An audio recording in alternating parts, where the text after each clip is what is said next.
Let's get real about Airbnb versus its little cousin, VRBO. This might be a fight for your sanity and your wallet as I go deep into the tea on fees, customer service, and popularity so that you can make the best darn short-term rental decision for your house hack. Stick around because this is all you need to know in one episode. We start right now. Welcome back to the Property Squad. This is a real estate podcast about investing, stories, and strategy. Each week, I interview someone who has had investing success, their trials, their lessons, basically their story. Very important to hear their story. And in the next episode, I break down their strategy and dive deeper into it using my knowledge and expertise. Who am I, you might be wondering? I'm Anson Young. I've been an investor and agent for 17 years. I'm doing fix and flips, wholesales, and BRRRR deals in 4 different markets. I'm also a BiggerPockets author, a speaker, and my favorite Coke flavor is cherry vanilla. Don't even argue. It's the best. Check out our socials in the links below and check out propertysquadhq.com, which will be ever evolving and adding as many free resources as I can pack down into that puppy. Also down below is a free resource, my favorite one, all of the vendors and tools I use on a daily basis inside of my real estate company. So season 1 is all about house hacking. And really quick, house hacking is where you buy a property to live in, 1 to 4 units, single family, duplex, triplex, you get it. And you live in one part of the property, rent out the rest. So you live in the master bedroom and rent out the rest of the rooms. You live in one side of the duplex, rent out the rest. Or like Dan, who we're breaking down his strategy today, you live on the top floor of your property and you rent out the basement unit. And this is so that the renters can pay some or all of your mortgage. And honestly, there's no better way to get started in real estate than house hacking, which is why we chose it for season 1. It's just so dang powerful. This is a strategy episode, so let's jump into the deep end of Dan's notorious basement unit. When Dan said that he was doing mainly VRBO for his basement unit, it kind of got me thinking, and that this could be what we're talking about on strategy, because most of who you talk to in the short-term rental space talk about Airbnb. Not a lot talk about VRBO or that being their primary strategy.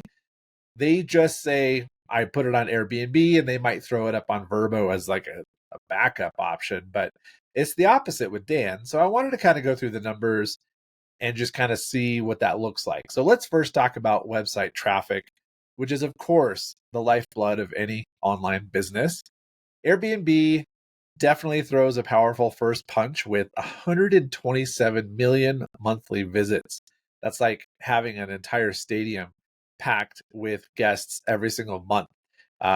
It's a lot. And while VRBO has only 86 million monthly visits, it's only like having a smaller packed concert hall versus an entire giant stadium, like a Taylor Swift concert versus a metal band that I might go see. It's a lot smaller, but they do have a dedicated audience over there at VRBO. So remember, quality over quantity sometimes, I guess. But VRBO users often search specifically for vacation rentals, meaning that they're super laser focused on what you're offering, a vacation rental, something that's furnished, something that they can stay in. So while Airbnb boasts sheer numbers, VRBO might bring in more qualified leads depending on your target audience and your listing type. Some of these just might do better on Airbnb, but you're just going to have to decide that for yourself. So traffic is one thing. How about listings? So VRBO has 2 million listings and 190 questions, which is, of course, a ton. On the other hand, Airbnb has 3 times the number of listings, 6.6 million listings across 220 questions. This might play into why Dan lists his on VRBO, kind of being that big fish in a small pond. I think when you search in his area for that kind of 1-bedroom, nice luxury unit, his is the top billing. Whereas on Airbnb, there's probably 10 others, and he may not be in the top 3. And you kind of want to be up there for exposure. So Airbnb beats out listings, beats them out on traffic. But VRBO kind of comes in with a more dedicated audience and more specific laser focus. The listings on Airbnb could be anything from a bedroom in a house to some of their weird options, which they're kind of now making fun of in commercials. So VRBO is kind of attacking Airbnb for having these spaceship listings and, a tent in the middle of a field kind of thing. Whereas a VRBO user knows that they're going to get a vacation house, that they get the entire unit to themselves. They're not sharing bedrooms or bathrooms or anything like that. So you might get definitely a much higher quality tenant on VRBO. And also the average listing price is higher on VRBO because they don't cater to bedrooms and those lower price options. You're renting the whole house. So of course it's going to be more expensive. All right, let's meet these people who are filling your pockets, the active users. Airbnb hosts an impressive 100 million active users, while VRBO has a smaller but dedicated 30 million. But don't underestimate the power of the niche.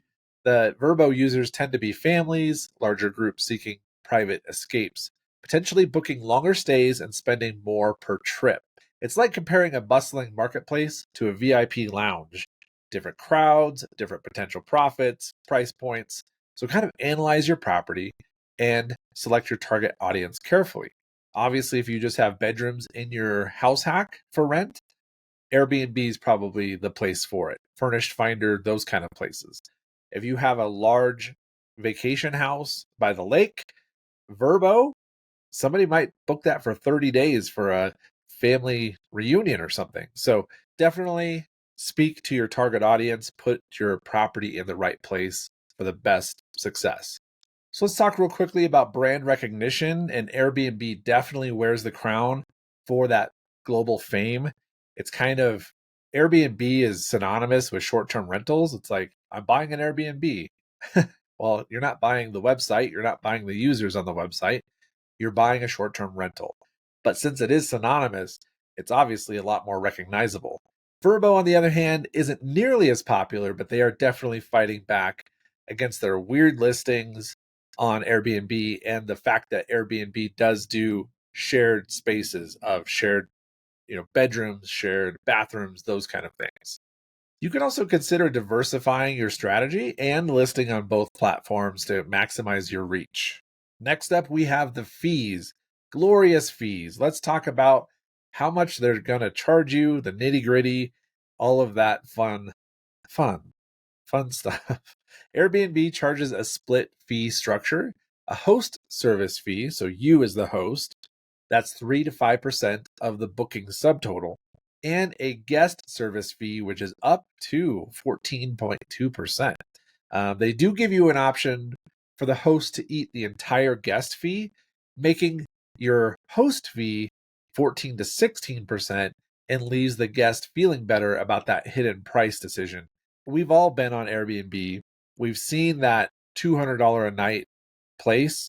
You look at it for 2 nights and all of a sudden your total is like $1,000 and it's $200 a night. Should be like $400 plus the cleaning fee, still pretty expensive, but then they have the actual guest fee on top of that, and they might have some other fees in there depending on the host. And I've probably clicked out of more Airbnb listings than any other site because it kind of looks like one thing and then it gives you another thing. So it looks like $200 a night, and in reality, it's closer to $450 a night or more with the fees and everything else on top. And so if you build that into the price and you eat the fees, so instead of $200 a night, you might charge $250 a night, but you're eating those guest service fees. So the guest feels better about booking your place. They're like, oh, this doesn't have a bunch of extra fees on top, right? So that is a pretty good option for Airbnb hosts. They can actually choose to build those fees into the price or separate them out, which is pretty cool. VRBO goes old school with a flat commission fee, which is 5% of the booking subtotal, and an optional subscription of $499 a year, with the guest paying 6 to 12% either way. So for lower priced rentals, the Airbnb split fee might be cheaper, while VRBO's pay per booking could be much better for high-end properties. And if you can exceed the minimum amount of bookings, and if your income from the unit is over $10,000, it might make sense just to do the annual subscription. They're not going to take 5% out of each of your booking. You just pay that flat fee for the entire year, and then the guest just has to pay their part of the fee, and there's no extra charges for you, the host. So those are two very different strategies. They approached it very differently. And so, of course, it's going to come down to what's best for you and your business. We can't talk about these two short-term rental platforms without talking about customer service for the host and what that looks like. So when things get messy with our guests or unexpected situations arise, who has your back? Which company is actually on your side and going to help you out? Airbnb's approach is more like a DIY project. Self-service tools and resources are plentiful. You'll find a resolution center for requesting money from the guests or requesting refunds as a guest. If you can't reach an agreement, you can call in the big guns, which is their mediation team. They'll assess the situation and make a final decision.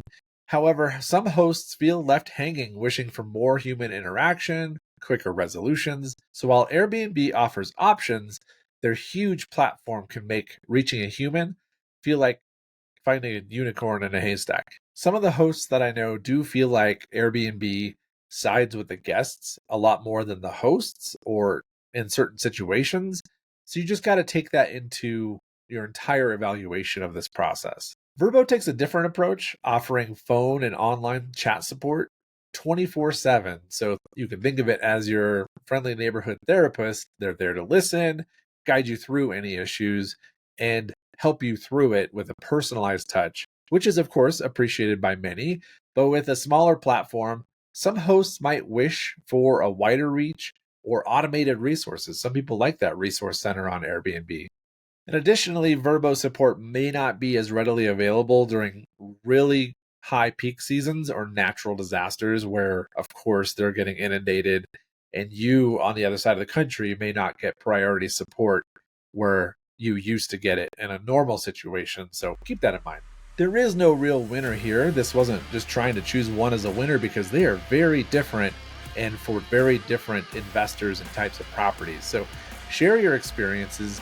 Do you prefer Airbnb or VRBO as a host, as a guest? Let us know down in the comments below. If you want more actionable info like this, be sure to follow us on Spotify or YouTube. Check out Dan's episode where he makes over $30,000 per year with his VRBO house hack. Check out PropertySquadHQ.com. Check out the list of tools that I use inside my real estate business in the show notes or down below. And until next time, happy house hacking.